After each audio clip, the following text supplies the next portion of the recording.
Thank you for being here today. I'm Allison with Zinnia, and our topic for today is avoiding getting dementia yourself. So if you're a dementia family caregiver, one of the things that you really hope is that you too will not wind up with dementia one day. And so today we'll be talking about ways that we can increase the likelihood that we will not get dementia. I'm going to go ahead and share my slides. And there we are, avoiding dementia yourself. Just a quick little intro to who I am. I was a dementia family caregiver. My sweet husband, Evan, was diagnosed at the age of 48 when our kids were 12 and 15. And he had something called frontotemporal dementia. He lived with us at home until I was no longer able to meet his care needs, at which time he moved into long-term care. I decided to really lean into this idea of dementia caregiving and learn as much as I could. I studied under Teepa Snow, and if any of you who are watching this who are dementia caregivers do not yet know about Teepa Snow, you ought to. She is an incredibly powerful woman in the dementia sphere. She is a teacher, a lecturer. She runs something called the Positive Approach to Care. You can find her on the internet. She has lots of great videos and lectures available for people who are trying to up their game around being a dementia family caregiver. I was also certified by Washington State to teach classes that are mandated by the state for people who work in long-term care. So I was in long-term care communities where I was working with those wonderful folks who are the boots on the ground people who are delivering care to residents who are living in memory care and assisted living. And finally, I worked at the University of Washington with a group called the Memory and Brain Wellness Center. And there again, I was involved in education, this time managing a project that was aimed at creating local and regional dementia experts throughout Washington state. The students in this case were primary care providers, nurses, nurse practitioners who were interested in becoming better equipped to detect, diagnose, and support people in their communities who are living with dementia. And then finally, the thing that takes up most of my time these days is Zinnia. Zinnia is an app for mobile devices and connected TVs that delivers a stream of research-driven, beautifully curated videos that are intended to be digestible by and engaging for people who are living with dementia. Our recent survey revealed that 80% of dementia family caregivers who choose to watch Zinnia videos with their loved one with dementia report that their own stress is reduced. And that is in part because Zinnia videos help create connection and engagement. They are entertaining, and yet at the same time, they are a tool to support the person living with dementia because they help reduce agitation and they help promote adherence to activities of daily living. The goals for our discussion today, the impacts of dementia caregiving on we, the dementia family caregivers. And there is sort of this grim reaper narrative that's all doom and gloom. And there's also sort of a Pollyanna narrative that is perhaps cheerier than is realistic. And I believe that the real narrative about the impacts of dementia caregiving lies somewhere in the middle, and that we're able to modify that. So there are lots of statistics. We'll talk about a few of them today that are more on the Grim Reaper side. And what we want to think about is how do we not become a statistic? We'll talk about modifiable risk factors for dementia and how do we manage those risk factors? So the Grim Reaper narrative is this idea that we're in trouble. We're dementia family caregivers, and so therefore our own lives are going to be deeply compromised, not just during the dementia caregiving process, but also afterwards, and that there's nothing good that's going to come of this experience. So this paper, for instance, titled An Ironic Tragedy: Are Spouses of Persons with Dementia at Higher Risk for Dementia Than Spouses of Persons Without Dementia? It is actually reading that paper that caused me to want to do this presentation because, yes, this paper determines that we are 6 times more likely to get dementia ourselves than somebody who is not a dementia caregiver.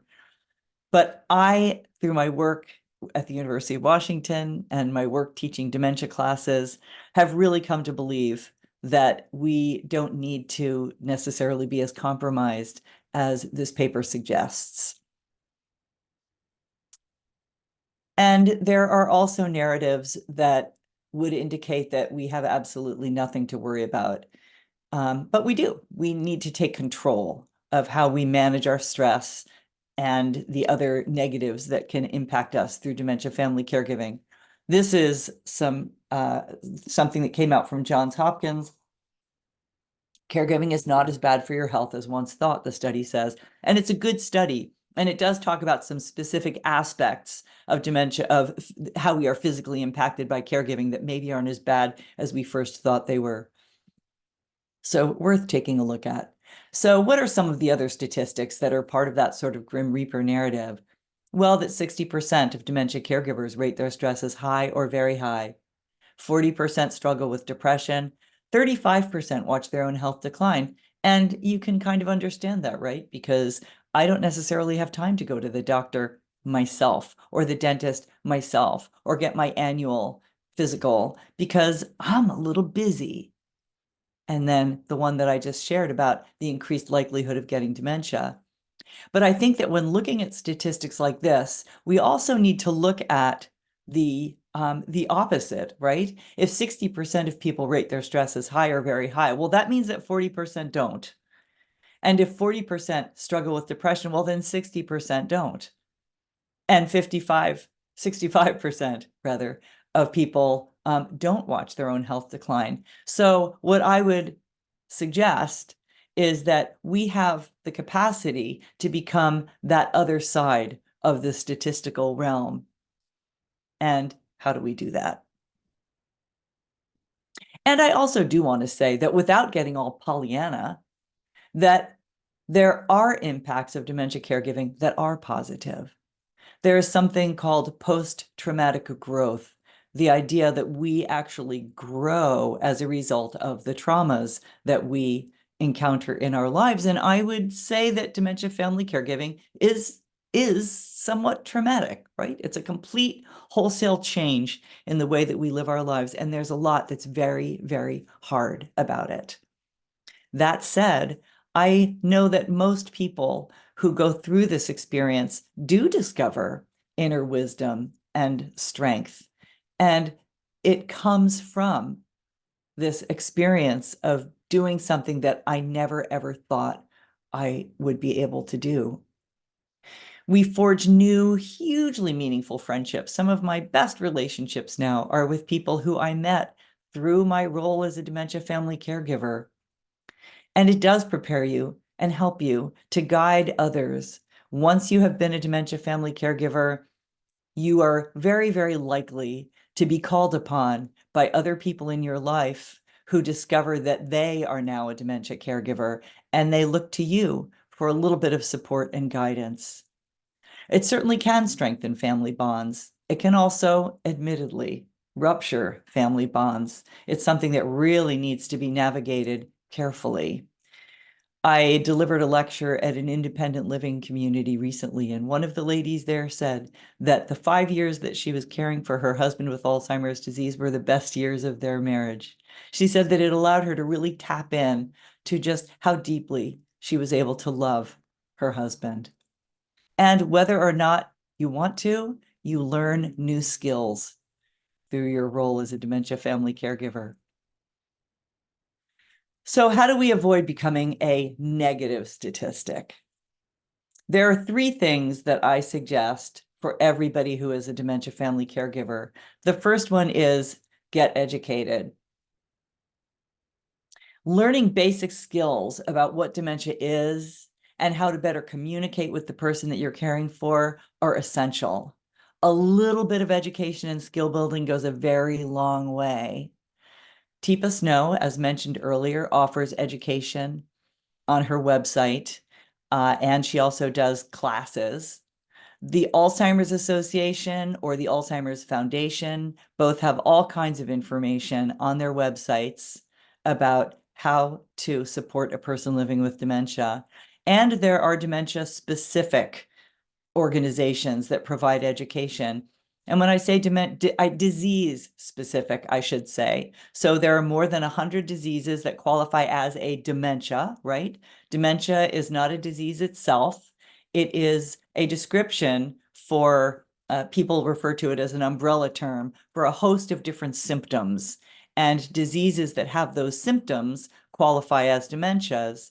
So there is a Lewy Body Foundation. There is the Association for Frontotemporal Dementia. There is the Alzheimer's Foundation. There are foundations that are specific to people who are living with vascular dementia. And so therefore you might be able to find, you will be able to find education about those specific conditions because those conditions affect different parts of the brain. And so therefore the behaviors that you might see and the trajectory that you might see could be different because of that dementia.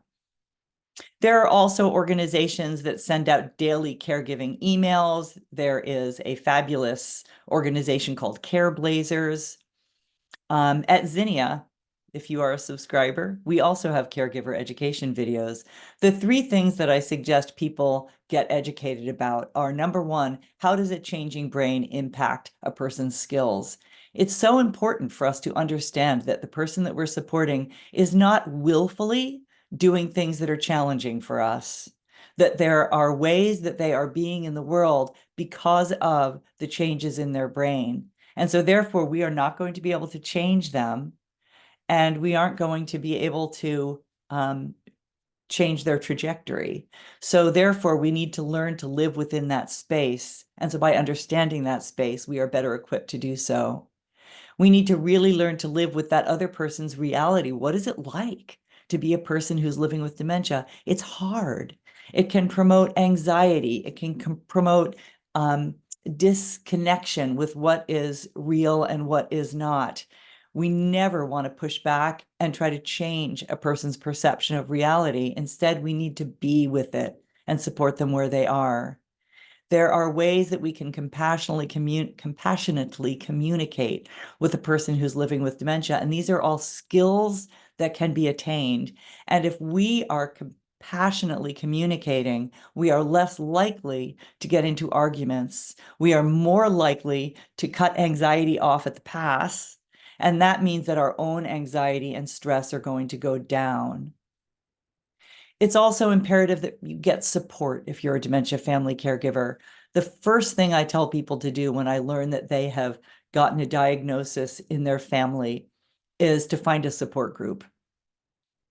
There is nobody who's going to understand what you're going through like other people who are going through it themselves. Well-meaning friends will try to support us and will give us advice that can even be hurtful sometimes because they just don't get it. They're trying, but they don't get it. There are lots of different places that you can go for that kind of support.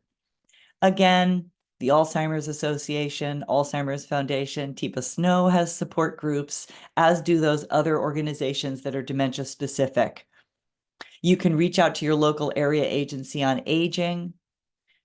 There is a group called Lorenzo's House that does support specifically for people whose loved one has young onset dementia.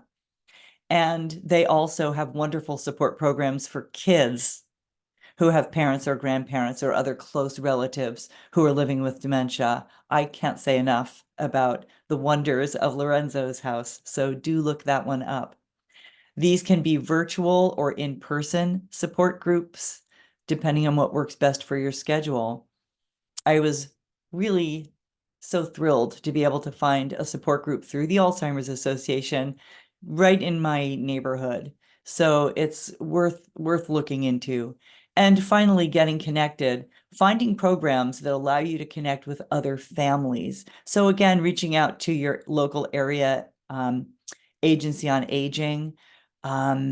You might find that there are local museums, for instance, that have programs that are for the person living with dementia and the person who's caring for them. Our local in here in Seattle, we have zoo walks. There are walks in the park. I realize that Seattle is does really well in terms of providing opportunities for people living with dementia and their care partners to go out into the community together. But please, it's worth investigating what you have locally that you might not know about. So I encourage people to reach out to their local libraries, churches, senior centers, YMCAs, community centers. These are organizations that might be able to steer you in a direction towards finding those kinds of connections. And maybe consider starting something yourself. I have a good friend who started a group through her church that meets on a regular basis. They have opportunities now for the person with dementia to get together with other folks who are living with dementia, as well as for the caregivers to meet with other caregivers, and opportunities for the person with dementia and the person that is caring for them to do things together, all because she just got curious and reached out to other people in her church. So there are these modifiable risk factors for dementia. In other words, things that we can change about our own lives that increase the likelihood that we will not get dementia. There's a report that came out in 2020 by the Lancet group. So if you were to Google Lancet, Lancet 2020, you will find a very comprehensive report that's very highly regarded that lists these modifiable risk factors for dementia. And what they also posit through that report is that 40% of people currently living with dementia have something that actually could have been avoided. 40%, that's pretty high. And so really the people who should be paying attention to this report are people who are in their 40s, because we know that dementia is something that doesn't happen overnight, right? Dementia is a marathon, not a sprint. And we know that the stuff that will eventually cause us to be symptomatic, the stuff that's going on in our brain, takes 20 years to develop before we start having symptoms. And so therefore, if we really want to be intentional about having a healthy brain all through our lives, we should start early. But at the same time, it's never too late. So whether you're in your 60s, 70s, or 80s, it's a great time to get some control over these things that could increase your brain health moving forward. I was going to mention a neuropsychologist who delivered a lecture that I attended recently, who talked about some people in her care with mild cognitive impairment who went whole hog into getting more exercise, eating better, really focusing on their sleep, staying much more socially engaged. And after a year, they no longer had mild cognitive impairment. So we can make changes, but we need to be serious about it. But if you're a dementia caregiver, right, you're faced with an awareness of like, okay, so you're telling me that I need to reduce my risk by eating better, getting more sleep, and exercising, and lowering my stress. How exactly am I supposed to do that? I'm a dementia family caregiver. I don't have time, and I'm completely stressed out most of the time. So how am I supposed to make changes?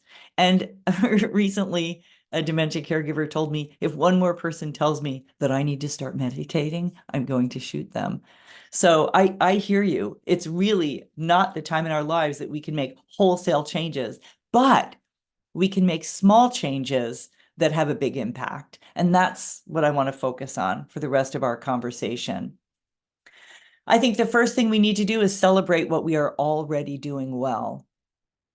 If you are in a support group, well, then you're getting social engagement. You're meeting, whether it's virtually or in person, you are meeting with people and having conversations. That's one of the modifiable risk factors for dementia, staying socially engaged. So yay, you're already doing that. And by virtue of the fact that you are in a support group and you are getting social engagement, that will necessarily reduce your stress. And if you have lowered stress, it increases the likelihood that you will be sleeping better. If you're getting educated, if you're watching videos, learning all that you can about dementia and how to be a better support person for a person who's living with dementia and how to take better care of yourself, then if it is a class that meets virtually or in person, you are also getting social engagement. You are reducing your stress because you're learning how to do the things that are causing you stress. You're building neurons. That's one of the things that was on our list. And you are probably getting better sleep because of the reduced stress. And then if you're getting connected by doing things like taking your loved one to out into the community, maybe you're doing zoo walks, maybe you're doing some kind of walks, organized walks in the park, maybe you're going to programs at your local art museum or your local library, maybe you're going to some sort of adult day program that splits off so that the people with dementia go into one space and the family caregivers go into another space. If you're doing those kinds of things, then you are getting social engagement, which can help reduce your stress. You are building neurons if you're doing things like going to museums. Building neurons is about novelty, but we'll talk more about that. And if you're getting exercise, all of those things help improve your sleep. So don't be so hard on yourself and feel like you're doing nothing and that you're doomed. Really, really pay attention to the things that you and own the things that you are already doing that are helping you not become a statistic. So now I'll go through some of these risk factors, the first being nutrition. It's recommended for a healthy brain that we adhere to something called the MIND diet. And the MIND diet is a combination of the Mediterranean diet, and which is a lot of you probably already know about, and the DASH diet, which is for heart health. And really, a lot of the things that we do around nutrition to stave off dementia are the same things that we would do to avoid having a stroke, diabetes, cancers, right? It's a healthier way of providing our body with the nutrients that it needs. And so the Mediterranean diet, very little red meat, lots of fruits and veggies, lots of beans and nuts, reduction of alcohol. So I'm not a nutritionist. I'm not qualified to give a whole lecture about nutrition. But what I do know is that if you are a dementia caregiver, there is no way that you are going to wholesale change the way that your family eats. This isn't the time for that. And it also isn't the time to get all over yourself if you one day do eat a bag of potato chips, right? In a moment of extremely high stress. Let it go. You're not always going to be in this place. Things are going to get better. So what little changes can you make? Is there a way for you to add more fruits and veggies? Maybe that's the one thing that you decide is that I'm going to just start eating more fruit. Or maybe the one thing you're going to do is the next time you're at the market, you're going to buy a bag of raw walnuts and you're going to eat 10 walnuts a day. That's a positive step. Maybe you're going to get blueberries. Blueberries are so healthy for us. And maybe you're going to say, okay, I'm going to invest because they're expensive in a pint of blueberries and I'm going to eat a pint of blueberries a week.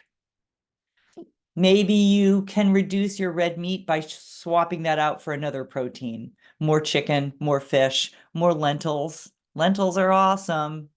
Drinking lots of water. And as far as reducing alcohol goes, maybe if you are now in the habit of having a beer or a glass of wine or more every day, can you reduce that in half? Maybe instead of 2 glasses of wine, you have one. Maybe instead of 8 ounces of wine, you have 4 ounces. Maybe you drink alcohol every other day instead of every day, which automatically reduces it by half. And the reason I really kind of go hard on the alcohol thing is because a lot of people think that it helps their sleep, but it actually really messes with your sleep. So it can conk you out, but then the quality of sleep that you're getting under the influence of alcohol is not good quality sleep. Additionally, alcohol does cause a lot of people to wake up after they've been asleep for a few hours and then stay awake. So if there's some changes you can make in that area, I would support that. Speaking of sleep, so sleep is often hard to get when we're a dementia family caregiver. We've got a lot of stress and we have other factors that are getting in the way of sleep, like the person that we're caring for. How am I supposed to get better sleep when the person that I'm supporting is up all night? Or how can I get good sleep when I don't know if he or she is going to get up in the middle of the night and get into trouble? So it's like I'm sleeping with one eye open. The sleep of the person who's living with dementia is often the determining factor of whether or not we are still able to keep them at home. That's hard. But our sleep is so important because if we're not sleeping well, not only is it really bad for our health, but also it makes us less able to support the person we're caring for. We're more on edge, where our own anxiety goes up. So this is where kind of the rubber hits the road. And a lot of dementia family caregivers wind up saying, okay, I got to do something different, whether it's that my loved one goes and lives in a care community, if that's something that is possible, or whether it's that we have somebody come in at night so that I can sleep, even if we just do that a few times a week. It's something that we really need to pay attention to. And that's where talking to something like your area agency on aging could be a good place to start to figure out how can I get additional support that will allow me to catch more sleep. Pay attention to naps for yourself as well as the person you're caring for. Napping for more than 45 minutes increases the likelihood that we're going to be awake at night. Putting somebody in front of a television that is not terribly engaging for them and they fall asleep in front of it, it might give you a break, but it increases the likelihood that they're going to be awake at night. A little plug for Zinnia TV. Our intention is to have programming that doesn't cause people to fall asleep, but we don't advocate parking anybody in front of a television for long periods of time. I also do hear from family caregivers. I was just on a support call yesterday with somebody who talked about the fact that their loved one is sleeping a lot, and is that a problem? As long as they're still sleeping at night, I don't see it as a problem. So protect what sleep you do get. If you have insomnia, and a lot of dementia caregivers do because we have a lot going on that is causing us stress, CBT is meant to be cognitive behavioral therapy. There is a form of cognitive behavioral therapy that is just meant to improve sleep. And I have talked to dementia family caregivers who have said that this has been a game changer for them. So I think that it is something worth looking into if you're struggling with getting to sleep or staying asleep. I want to talk a little bit about sleep medications.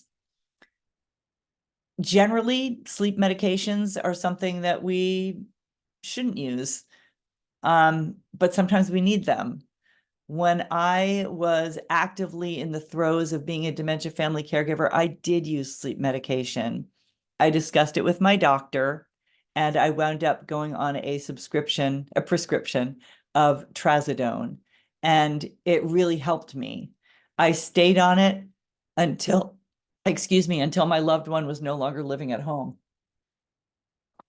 And then I went, pardon me, off of the trazodone because it's not something you want to stay on long term. I really do recommend that you have a conversation with your doctor and don't just start taking over-the-counter sleep meds. Some over-the-counter sleep meds like Tylenol PM, Advil PM, Unisom are what are called anticholinergics, and they are actually bad for your brain. They can actually hurt your cognition long term. So please, please be really careful if you're going to medicate to help you sleep. Some people choose not to medicate because it makes them groggy, and they can't afford to be groggy. If their loved one wakes up in the middle of the night, they need to be alert. I want to also talk about apnea. My husband had sleep apnea, and we didn't know that because he didn't snore, he wasn't overweight, he didn't have moments of trying to catch his breath in the middle of the night. And those are typically three factors that we look at when trying to determine whether or not apnea might be happening. So we didn't discover this until just through the course of trying to figure out what was going on with his brain. Why was he changing? One of his doctors suggested, you know what, why don't we at least do a sleep study and see what's going on? It turned out he had horrible sleep apnea. Ever since I knew him, he'd always been a guy who was just kind of low energy. He would get tired in the middle of the day. When we first started dating, he had just bought a car that was large enough for him to take a nap in the middle of the day at work because he couldn't make it through a day without napping. I didn't know then that that's not normal. I thought, well, that's just the way some people are. No, if that's the way that you are, you really should be talking to a doctor because that's not normal stuff. So I recently decided that I would do an overnight sleep study. Like my husband, I don't snore, I don't struggle for breath, and I'm not overweight. There's no reason to think that I have apnea, but I thought, I just want to get a baseline and just see how I am. Well, guess what? I have apnea. It turns out that when I'm lying on my back, I I stop breathing 20 times per hour. So my doctor suggested there's a couple of things that we could do. One is that we could try to really force you to be on your side. And there's this device that you can wear that when you start to roll over, it'll buzz and put you back so that you are aware and you go back on your side. Or I can get a device that goes in my teeth that causes my jaw to not slip back when I'm on my back, because that's the problem. When I'm on my back and fully relaxed, my jaw slips back and it cuts off my airway. So that is the route that I have chosen. I have been fitted for my device. I don't yet have it, but I am looking forward to seeing how that might help me out. And by the way, I am not a low energy person. I am pretty high energy. I don't feel tired during the day, but I'm going to be protecting my brain by making sure that I don't have these apnea events. So I encourage everybody to think about your sleep and whether or not there's anything that you could be doing to optimize the sleep that you do get. And if you did want to do a sleep study to see whether or not you potentially have apnea, you could start by doing things like downloading an app that listens to whether or not you're snoring at night. And if you're snoring, then you should definitely be checking. But if, like me, you don't snore and you want to figure out whether there's something going on, there are sleep studies that you can do at home. You don't need to necessarily go spend the night in the lab. So talk to your doctor. Exercise. Wow. So what we are supposed to be doing to stay healthy is getting 150 minutes of moderate or 75 minutes of vigorous exercise per week. So let's see, if we're looking at that moderate exercise, that would be 30 minutes 5 times a week. And I imagine that a lot of dementia family caregivers look at that and they say, exactly when am I supposed to be doing that? Because I've got this person who I cannot leave at home and he won't do this with me. So like if we go out for a walk, we are walking at a snail's pace. It is not moderate exercise. That's hard. That's really hard. So first of all, if you are able to get away and get some exercise, even something like walking 30 minutes 5 times a week is great. How fast is a walk that counts as moderate?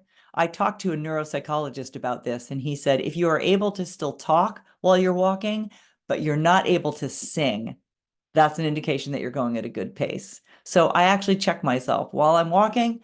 I'm pumping my arms. I try singing a song, and if I'm having trouble with it because I can't catch my breath, that means I'm walking at a good pace. So one of the things that we can do is take classes online if we can't leave the house.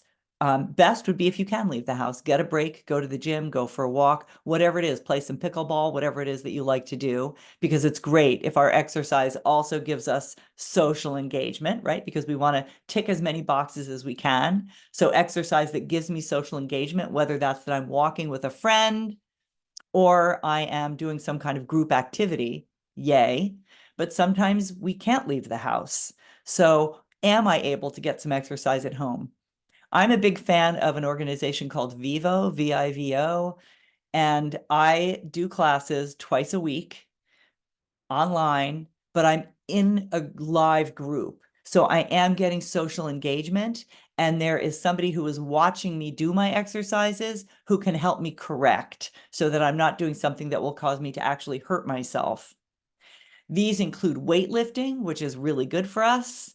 It is cardio.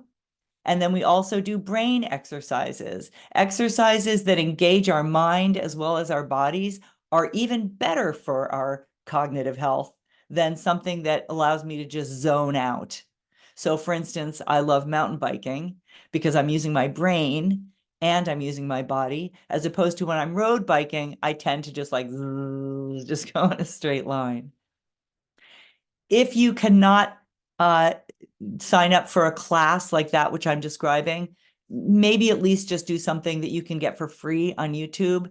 I love Yoga with Adriene. I think she's just amazing, but there's plenty out there. I also think that it's important to look for creative ways to create that space for yourself to exercise. Can you maybe swap with another caregiver? I know people who do things like, hey, your husband has dementia, so does mine. How about if I come to your house, I drop my husband off with you, you sit with both of them while I do my exercise, or maybe we meet at your house or my house and we together share the cost of somebody who will come in and be with our loved ones for an hour so that we can go for a walk together. And that way we're getting social engagement as well as getting exercise. And as I described, the best workouts are those that work your brain as well. There's been tons of evidence about the beneficial impacts of Tai Chi. And I just discovered that there is a group that meets in a local park here, and I can go and do Tai Chi, which I'm terrible at, but I do hope to get better. One of the other modifiable risk factors for dementia is that we can build neurons, right? So we can build neurons by learning. We know that if you had two people who have exactly the same amount of stuff in their brain that should cause dementia, like the same amount of stuff, right? The person with a PhD is going to be impacted later in life and more slowly than the person who maybe has a fifth grade education. Why? Because the person with the PhD has more neurons that they built over the course of a lifetime simply because they learned more. They have more raw material. There's more that they can afford to lose before they start becoming impacted by symptoms. That's not to say that somebody who is a PhD physicist is somebody who will never get dementia. They can still get dementia, but they probably would have gotten or been impacted earlier had they not had all of that cognitive reserve. So we're trying to build up cognitive reserve. So how do I do that when I'm a dementia family caregiver and it's not really the right time of life for me to start learning the guitar or how to speak French? Do little things. Maybe instead of watching a fluffy show, watch a documentary where you're actually learning things and building cognitive reserve. Maybe when you're walking or driving, you can listen to a podcast that's going to teach you something that you previously knew nothing about. Maybe you take your loved one with you to a museum or go to a store that you've never visited before. Go to a new park. Novelty. Novelty is a big part of creating cognitive reserve. I talk to people who say, I do Sudoku every day. That's how I'm building cognitive reserve. Not really. When you first learned how to do Sudoku, that is when your brain built up new neurons. Now that you're just doing it every day, that's not really where that brain building piece comes in. You can do new puzzles. I'm a little manic about that. What was your Wordle score for today? Maybe now is, as mentioned before, not the time to learn all of these new things. But again, these baby steps can be really helpful. Social engagement, don't isolate. Don't isolate. A lot of families do. It just gets so hard to go out. Not only does she push back when I try to put her coat on her, but she says that she doesn't want to go anywhere. She says she doesn't like the way that people look at her or the way that people act to her. I get it. I get it. But it's so important for both of us to find ways to get out. Check and see whether there are any memory cafes in your area. There's a wonderful program going on right now that is attempting to build massively to add more dementia cafes or memory cafes around the country. And these are opportunities for myself and the person I'm caring for to go sit with other families at a coffee shop and we just talk. Or maybe we find other families that we can who have loved ones with dementia who we go on a picnic with, or who we go to a museum with, or who we just go for a walk together. I and another person used to take our loved ones in wheelchairs, and we would go for walks where we could talk while we are pushing wheelchairs. So yeah, please don't isolate.